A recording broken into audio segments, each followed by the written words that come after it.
Olá, pessoal, tudo bem?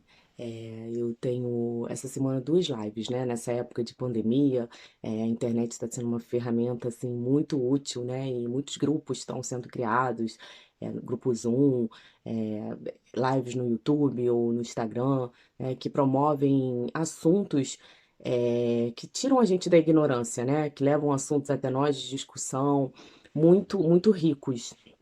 E eu acho que esses 2 últimos temas, um vai ser sobre a compulsão alimentar e o outro sobre por que ainda precisamos falar sobre o racismo, né. São temas muito atuais, muito pertinentes e que esbarram com a questão da educação dos nossos filhos, né, porque nós educamos essas crianças, esses adolescentes, nós damos os exemplos, né, nós somos os espelhos. Então, vocês já devem ter visto, falando sobre compulsão alimentar, vídeos tido como os fofos, engraçados, de crianças bem pequenininhas, principalmente meninas, subindo na balança e achando ruim do peso, ou falando que precisam emagrecer, né? Meninas em concursos de beleza, que ainda acontecem, eu tenho até um vídeo aqui antigo que fala sobre isso, eu passo dados, enfim, sobre isso, sobre o concurso de beleza infantil. Então, você vê que a gente começa a enxergar que a raiz é lá da infância, né? Aquela criança ferida, é aquela criança, a nossa criança, que tem fome de algo que não foi saciado, né? De uma atenção, de algo que não foi resolvido, de aceitação, né. Então mas não necessariamente isso pode acontecer só da infância, né. Às vezes, na vida adulta, a gente passa por situações que levam a gente a algum tipo de transtorno, a desenvolver algum tipo de transtorno, né, por uma forte dor. Então tem mulheres que depois de se divorciar ou de ficarem viúvas procuram jogos, né, bingo, enfim. Tem pessoas que depois de já de adultas, se viciam no álcool ou em algum tipo de droga, e também na comida, na compulsão, né, por alguma falta, né. Todo excesso aponta uma falta. Nem todas as pessoas, vão ter compulsão alimentar, um transtorno de compulsão alimentar, né, que é uma das características desse transtorno é de você comer muito em pouco tempo e depois sentir uma culpa tremenda. Outra, você comer escondido, né? E dentre outras. Mas o fato é que isso incomoda muitas pessoas, principalmente mulheres, né? Para os homens começa mais na meia-idade, mas as mulheres desde a juventude. A comida é uma forma de escape, né.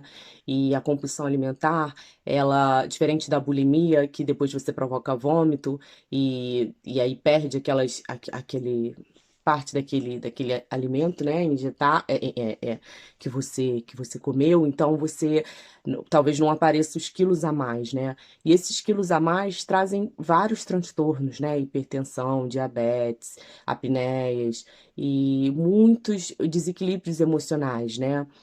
Abala muito a questão da autoestima, com isso abala os relacionamentos afetivos, os relacionamentos sociais, porque a obesidade, te envergonha, além da a questão da saúde, ela te envergonha nos mínimos detalhes, por exemplo, de você brincar com a sua filha na areia, com seu filho de futebol, e, né, e você tá à vontade, com uma roupa de praia, de piscina, e você muitas vezes você se esconde, né, para que as pessoas não vejam, eh, como você está por dentro, porque os quilos a mais mostram um pouco isso, né. Então, isso me fez refletir, juntando as duas lives, né, a questão da educação, de como a gente fazer essa prevenção para depois não precisar apagar incêndio. A questão do racismo, que é um racismo que vem de muitos e muitos anos, que a gente, como pessoa branca, né, não sabe o nosso lugar de fala nesse discurso, e não fica atento, porque por ignorância mesmo, a educação dos nossos filhos para ser uma educação antirracista, né. Então, às vezes, as coisas, as falas, as frases passam despercebidas, né, e a gente não se dá conta da realidade dessas pessoas, né, do que eles vivem no dia a dia, a dor que elas sentem, né. Então, a gente precisa adquirir mais conhecimento, tanto sobre a compulsão alimentar, a maneira da gente lidar com os alimentos, né? Que pode ser compulsão, pode ser bulimia, pode ser anorexia, né? São transtornos alimentares, como a gente já falou de outros transtornos, como a depressão, transtorno de ansiedade, outros que eu quero trazer também, transtorno de borderline, bipolaridade, enfim. Então, tudo isso a gente precisa olhar lá na infância, né? Tudo a gente precisa cuidar lá na infância para fazer um trabalho preventivo. E a mesma coisa é o racismo. E o que falta é o conhecimento.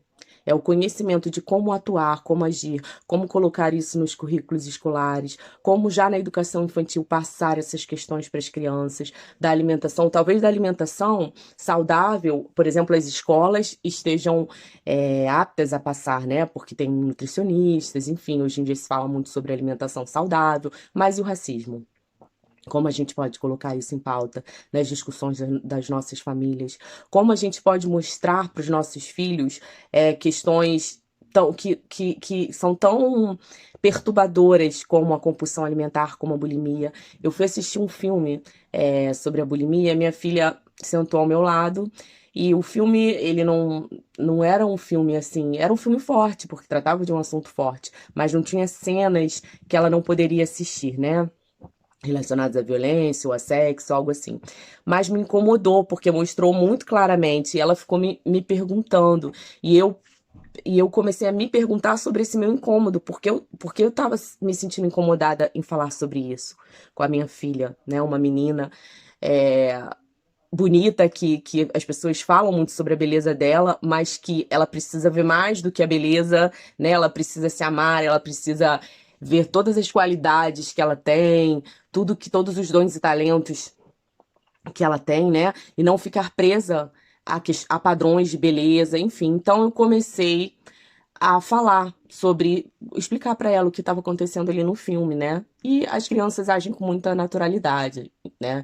Então fica aqui, pessoal, uma dica, um apelo, né, que eu preciso também fazer, da gente buscar conhecimento aí sobre esses assuntos, sobre alimentação, sobre esses padrões que a gente estabelece desde a infância para os nossos filhos, sobre o racismo, de como a gente pode melhorar, né? Vamos trocar informações sobre livros, sobre filmes, vamos abrir discussões, né? Vamos chamar de quem entende sobre o assunto, quem sabe falar dessa dor, né?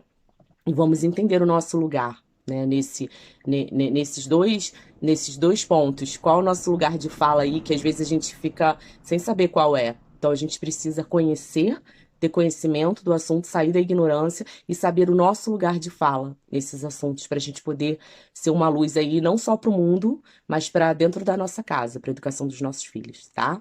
Espero que vocês tenham gostado. Deus abençoe. Um grande beijo.